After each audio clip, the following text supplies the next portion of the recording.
இந்த தங்கராஜ் மாரியான கேரக்டருக்கெல்லாம் தானும் சந்தோஷமா இருக்கக்கூடாது. அதே சமயம் வந்து பார்த்தா, தனக்கு பிடிக்காதவங்க சுத்தமா சந்தோஷமா இருக்கக்கூடாதுன்ற மாரியான ஒரு கேரக்டர் தான். என்னன்னு சொல்லிட்டு பார்த்தா, ஏன்னா அவங்களோட சந்தோஷத்திலேயே இவர் வந்து குறியா இருந்தா, இவர் எங்கங்க சந்தோஷமா இருக்க முடியும்? இப்போ சுரேஷும், தங்கராஜும் ஒரு பக்கம் உட்காந்து ட்ரிங்க் பண்ணிட்டு இருக்காங்க. அங்க வந்து பார்த்தா, மலர், பாக்யராஜ், மதி, ரேவதி இவங்கெல்லாம் வந்து சிரிச்சு பேசிட்டு இருக்காங்க. பாக்யராஜ் வந்து சிரிச்சு மலர் கூட பேசுறத இந்த தங்கராஜ்னால பொறுத்துக்க முடியல. நேரா போய் பாக்யராஜ் ஷர்ட்டை வந்து பிடிச்சிடுறாங்க. என் தங்கச்சி சாவுக்கு காரணமா இருந்துட்டு இங்க நீ மட்டும் சந்தோஷமா இருக்கியா அப்படின்னு சொல்லிட்டு சட்டையை வந்து பிடிச்சிட்டு அடிக்க போறாரு. அடிக்க போகும்போது டக்குன்னு சுரேஷ் வந்து தடுத்துறாரு. தடுத்துட்டு எங்க அண்ணன் மேல என்ன தப்பு இருக்கு மாமா அப்படின்னு சொல்லிட்டு ஒரு வார்த்தையை வந்து கேட்குறாங்க. இந்த ஒரு விஷயம் வந்து பார்த்தா தங்கராஜுக்கு பயங்கர ஷாக்கிங் ஆகிடுது. என்னடா நம்ம சொல்கிறதெல்லாம் சரி சரின்னு மண்டையாட்டிட்டு கேட்டுட்டு இருப்பானே இந்த சுரேஷ், இப்போ என்னன்னா அவங்க அண்ணனை அடிக்க போனதும் உடனே வந்து தடுக்கிறான். எங்கள் அண்ணன் மேலே என்ன தப்பு இருக்குது அப்படின்னு சொல்லிட்டு கேட்குறது வந்து பார்த்தா சூப்பரான ஒரு ஃபயரான மொமெண்ட்டு தான்.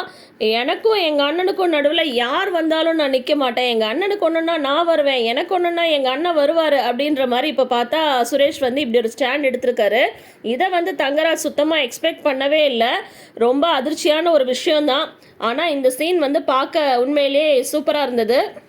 பேசிக்கலி மலர் சொன்ன மாதிரி சுரேஷ் வந்து பார்த்தா ரொம்பவே நல்ல ஒரு கேரக்டர் தான். தங்கராஜ் தான் வந்து சுரேஷ்க்கு வேலை வாங்கி கொடுக்கறதுக்கு ஹெல்ப் பண்ணாருன்றதுக்காக தான் தங்கராஜ் என்ன சொன்னாலும் சுரேஷ் வந்து கேட்குறாரு. ஆனால் அதே சமயம் அண்ணனுக்கு ஒரு பிரச்சனைன்னா நான் வந்து நிற்பேன் அப்படின்ற மாதிரி ஒரு ஸ்டாண்ட் எடுத்தா இருப்பாருங்க. அங்கே நிற்கிறாரு சுரேஷ்.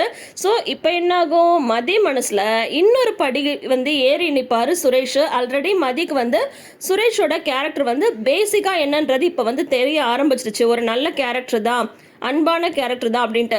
இப்போ அண்ணனை அடிக்க போனதும் உடனே வந்து தடுத்தாரு பார்த்தீங்களா, அந்த ஒரு மொமெண்ட் வந்து பார்த்தீங்கன்னா சூப்பரான ஒரு மொமெண்ட்டாக தான் இருந்தது. ஆனால் இதுக்கப்புறம் தங்கராஜோட ரியாக்ஷன் எப்படி இருக்க போகுது? இவரெல்லாம் முதல்ல டூரே வந்திருக்க கூடாதுங்க. பேசாமல் இந்த 2 கப்பல் மட்டும் வந்திருந்தா இன்னும் அவங்க அண்டர்ஸ்டாண்டிங் நல்லா இருந்திருக்கும். இவர் நடுவில் வந்துட்டு எங்கடா வந்து வாய்ப்பு கிடைக்கும், எங்கடா பிரச்சனை பண்ணலாம் அப்படின்னே பார்த்துட்டு இருக்காரு. மெயினாக பாக்யராஜும் மலரும் சந்தோஷமாக இருக்கக்கூடாதுன்றது தான் இவரோட மெயின் டார்கெட்டே. பார்க்கலாம் இனி அடுத்தது தங்கராஜோட ரியாக்ஷன் எப்படி இருக்க போகுதுன்னு நீங்கள் என்ன நினைக்கிறீங்க? மறக்காமல் கமெண்ட் செக்ஷனில் சொல்லுங்கள். நம்ம சேனலை இப்போ தான் நீங்கள் ஃபர்ஸ்ட் டைம் பார்க்குறீங்கன்ற மாதிரி இருந்தால் நம்ம சேனலை சப்போர்ட் பண்ணுங்கள், சப்ஸ்கிரைப் பண்ணுங்கள். இந்த சீரியல் அரங்கம் சீக்கிரமாகவே நிறையட்டும். தேங்க்யூ.